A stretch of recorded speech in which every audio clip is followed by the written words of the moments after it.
वो बाबा जिनकी जिंदगी यमुना की लहरों की तरह थी, वो संत जो 12 फीट ऊंचे मचान से भक्तों को आशीर्वाद देते थे, वो आध्यात्मिक गुरु जिनकी उम्र को लेकर भी सबके अपने अपने अनुमान थे।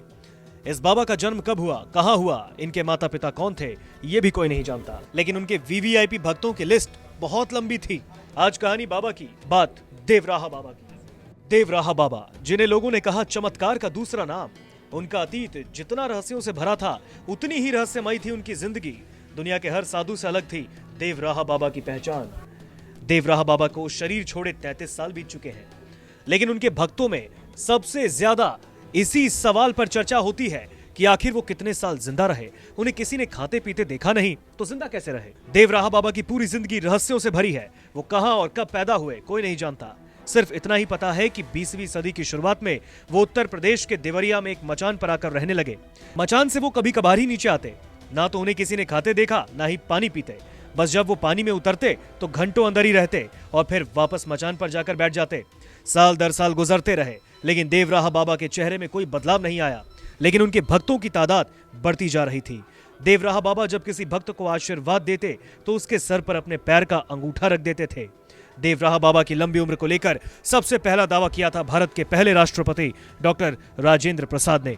उनका कहना था, ये बात 1887 की है, जब मैं 3 साल का था तब मैंने देवराहा बाबा के दर्शन किए और तब भी उनकी उम्र काफी थी। यहाँ तक कि मेरे पिताजी भी अपनी जवानी के दिनों में देवराहा बाबा के चरणों में बैठते और तब भी उनकी उम्र काफी थी। इतना ही नहीं, ब्रिटेन के राजा जॉर्ज पंचम भी खुद 1911 में अपनी भारत यात्रा के दौरान देवराहा बाबा के दर्शन के लिए आए, जिसका जिक्र खुद उन्होंने अपनी आत्मकथा में किया। और वो कहते हैं तब भी देवराहा बाबा की उम्र काफी थी। मतलब उनकी ख्याति 20वीं शताब्दी की शुरू में भी दुनिया के सबसे ताकतवर शख्स यानी ब्रिटेन के महाराजा तक पहुंच चुकी थी।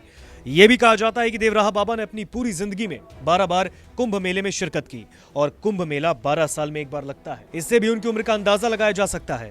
भले ही मेडिकल साइंस इस बात को नहीं माने कि कोई शख्स 200 साल तक जी सकता हो। देवराहा बाबा ने 11 जून 1990 को आखिरी सांस ली, लेकिन इस बाबा की उम्र आज भी रहस्य बनी है। देवराहा बाबा की जिंदगी से जुड़ा एक और रहस्य यह है कि कभी किसी ने उन्हें कुछ खाते नहीं देखा। भक्त कभी इस रहस्य को समझ नहीं पाए कि बाबा को भूख क्यों नहीं लगती। क्या हाड़ मांस का कोई इंसान बगैर खाए पिए जिंदा रह सकता है? कहीं ऐसा तो नहीं कि बाबा ने अपनी योग शक्ति से भूख पर विजय पा ली। भक्तों के मुताबिक देवराहा बाबा यमुना का पानी पीते और कभी कभी दूध शहद भी लेते थे। विज्ञान भी कहता है कि अगर कोई व्यक्ति ब्रह्मांड की ऊर्जा से ही शरीर के लिए जरूरी एनर्जी हासिल कर ले तो बिना भोजन के भी वो जिंदा रह सकता है। ऐसे में सवाल उठता है कि क्या देवराहा बाबा अपने शरीर के लिए ब्रह्मांड से ऊर्जा लेते थे? भक्त ये भी दावा करते थे कि बाबा एक साथ कई जगहों पर दिखाई देते। विज्ञान भले इस दावे को खारिज करता हो, लेकिन पतंजलि योग सूत्र में कुछ ऐसी सिद्धियों का भी जिक्र है जिसकी मदद से आदमी गजब की ताकत आ जाती है। एक सिद्धि के मुताबिक आदमी पानी में बिना सांस लिए आधे घंटे तक रह सकता है। भक्तों को लगता था कि देवराहा बाबा ने तब से कुछ ऐसी सिद्धियां हासिल की। देवराहा बाबा के बारे में कहा जाता है कि वो पल भर में कहीं भी चले जाते थे। इसके लिए बाबा के भक्त खेचरी मुद्रा का हवाला देते थे। एक सच ये भी है कि बाबा को किसी ने कहीं आते जाते नहीं देखा, लेकिन अपने पास पहुंचने वाले हर भक्त को बाबा प्रसाद जरूर देते। बाबा के भक्तों का दावा है कि उनके पास दिव्य दृष्टि थी। वो बिना कहे सुने ही अपने पास आने वालों के मन की बात जान लिया करते। देवराहा बाबा अपने जीते जी इतने मशहूर हो गए कि उनके भक्तों की एक लंबी लिस्ट है। बाबा के भक्तों में डॉक्टर राजेंद्र प्रसाद, जॉर्ज पंचम, पुरुषोत्तम दास टंडन, जवाहरलाल नेहरू, सरदार वल्लभ भाई पटेल, मदन मोहन मालवीय, लाल बहादुर शास्त्री, इंदिरा गांधी, संजय गांधी, राजीव गांधी और अटल बिहारी वाजपेयी भी शामिल थे। इमरजेंसी की बात हुई चुनावों में जब इंदिरा गांधी हार गई तो वो भी देवराहा बाबा से आशीर्वाद लेने गई।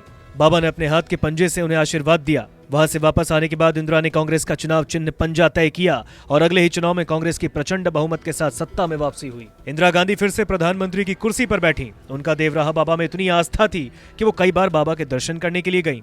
जून 1987 में राजीव गांधी ने बाबा का आशीर्वाद लेने का मन बनाया। जून का महीना था। यमुना किनारे वृंदावन में बाबा का डेरा जमा था। अफसर सुरक्षा इंतजामों को दुरुस्त करने में लगे। हेलीकॉप्टर उतारने के लिए जो जगह बन रही थी, बबूल के पेड़ की टहनी कटनी थी। जैसे बाबा को पेड़ कटने की जानकारी मिली, उन्होंने विरोध किया। अफसरों से बाबा ने कहा कि प्रधानमंत्री के आने की सजा पेड़ क्यों भुगते। अफसर मजबूरी गिनाते रहे। अंत में बाबा ने कहा, घबरा मत, मैं तुम्हारे पीएम का कार्यक्रम कैंसिल करवा देता हूँ। बाबा के मुंह से निकली बात 2 घंटे बाद सच हुई। प्रधानमंत्री का प्रोग्राम कैंसिल हो गया, पेड़ कटने से बच गया। तब लोगों ने इसे संयोग नहीं, बाबा का चमत्कार बताया।